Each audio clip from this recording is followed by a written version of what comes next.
بسم اللہ الرحمن الرحیم۔ آپ صلی اللہ علیہ وسلم کی زندگی سے ایک اور حدیث جو میں آپ لوگوں کو بتاتا ہوں۔ اس سے پہلے چینل کو ضرور سبسکرائب کر دیا کریں۔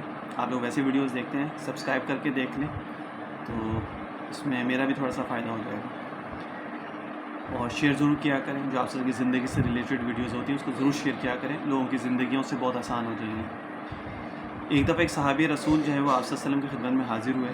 ان کے ہاتھ میں پرندے کے کچھ بچے تھے، تو جو چیں چیں کر رہے تھے، جیسے جو چیخ رہے ہوتے ہیں نا۔ تو آپ صلی اللہ علیہ وسلم نے پوچھا یہ کیا ہے؟ تو انہوں نے کہا یہ پرندے ہیں، پرندوں کے بچے ہیں۔ میں راستے سے آ رہا تھا تو جھاڑیوں میں یہ پڑے ہوئے تھے، تو میں وہاں سے اٹھا کے ان کو لے آیا۔ تو ان کی جو ماں ہے وہ میرے سر کے اوپر منڈلا رہی تھی جیسے بےتاب ہو کے۔ تو آپ صلی اللہ علیہ وسلم اس بات سے بڑے پریشان ہوئے، اور آپ صلی اللہ علیہ وسلم نے فرمایا کہ ان کو لے کے جاؤ اور وہیں چھوڑ کے آ جاؤ جہاں سے ان کو لے کے آئے تھے۔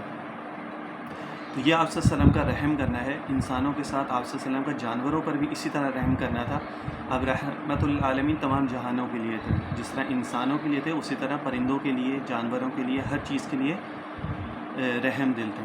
اسی طرح ایک دفعہ آپ صلی اللہ علیہ وسلم جو ہے ایک انصاری کے باغ میں تشریف لے گئے، تو وہاں پہ ایک اونٹ تھا جو بل بلا رہا تھا بھوک کی وجہ سے۔ تو آپ صلی اللہ علیہ وسلم اس کے پاس گئے، اور آپ صلی اللہ علیہ وسلم نے اس کی کمر کے اوپر ہاتھ پھیرا شفقت سے، اور آپ صلی اللہ علیہ وسلم نے اس کے مالک کو بلا کر فرمایا اس جانور کے بارے میں تم اللہ سے نہیں ڈرتے کہ تم اس کو بھوکا تم نے رکھا ہوا ہے اور تم اس کو کھلا پلا نہیں رہے ہو، تو اس کے بارے میں بھی حساب کتاب ہوگا۔ تو اس لیے آپ صلی اللہ علیہ وسلم نے یہ چیز فرمائی کہ تم جانوروں کو بھوکا رکھتے ہو تو تمہیں ڈر نہیں لگتا کہ قیامت والے دن اللہ تعالیٰ اس کے بارے میں بھی تم سے حساب لے گا۔ ایک دفعہ حضرت ابو انصاری، مسعود انصاری اپنے غلام کو پیٹ رہے تھے۔ اتفاق سے آپ صلی اللہ علیہ وسلم کا گزر وہاں سے ہوا، تو آپ صلی اللہ علیہ وسلم نے دیکھا، تو آپ صلی اللہ علیہ وسلم جو ہے رنجیدہ ہو کر فرمایا کہ ابو مسعود، اس غلام پر تمہیں جس قدر اختیار ہے اس سے زیادہ اختیار اللہ تعالیٰ کا تم پر ہے۔ تو جب انہوں نے یہ بات سنی تو وہ ایک دم سے گھبرا گئے، اور اسی ٹائم انہوں نے جو ہے وہ اس غلام کو جو وہ آزاد کر دیا، اور فرمایا حضرت ابو مسعود انصاری رضی اللہ تعالیٰ نے فرمایا کہ میں اس کو اللہ کے راستے میں آزاد کرتا ہوں۔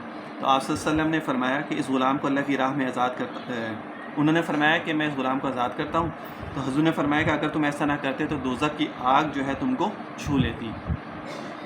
تین حدیثیں اس کے اندر میں نے آپ لوگوں کو بتا دی۔ ایک جو پرندوں کے اوپر آپ صلی اللہ علیہ وسلم کی شفقت رحمت تھی، ایک دوسرا جو جانوروں کے اوپر تھی، اور تیسرا جو انسانوں کے اوپر تھی، کہ اگر آپ کا کوئی غلام بھی ہے یا آپ کا کوئی خادم بھی ہے تو آپ اس کے ساتھ بھی ایسا سلوک نہیں کر سکتے کہ جس کے بارے میں آپ سے سوال کیا جائے گا قیامت والے دن، چاہے آپ کا غلام ہی کیوں نہ ہو۔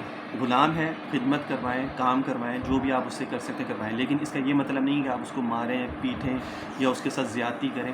یہ چیز اللہ کے رسول کو پسند نہیں تھی، اور آپ صلی اللہ علیہ وسلم نے اس کے بارے میں بڑی سخت وعید بھی فرمائی ہے کہ اگر تم ایسا کرتے تو جہنم کی آگ جو ہے وہ تمہیں چھو لیتی۔ اپنے آپ کو ان چیزوں سے بچائیں۔ اس لیے کہتا ہوں کہ آپ صلی اللہ علیہ وسلم کی زندگی کی جو ویڈیوز ہیں وہ ضرور دیکھا کریں، اس سے آپ لوگوں کو بہت کچھ سیکھنے کو ملے گا، اور آپ کا ایمان جو ہے وہ تازہ ہوگا، اور آپ کی جو بہت ساری پریشانیاں وہ ختم ہو جائیں گی۔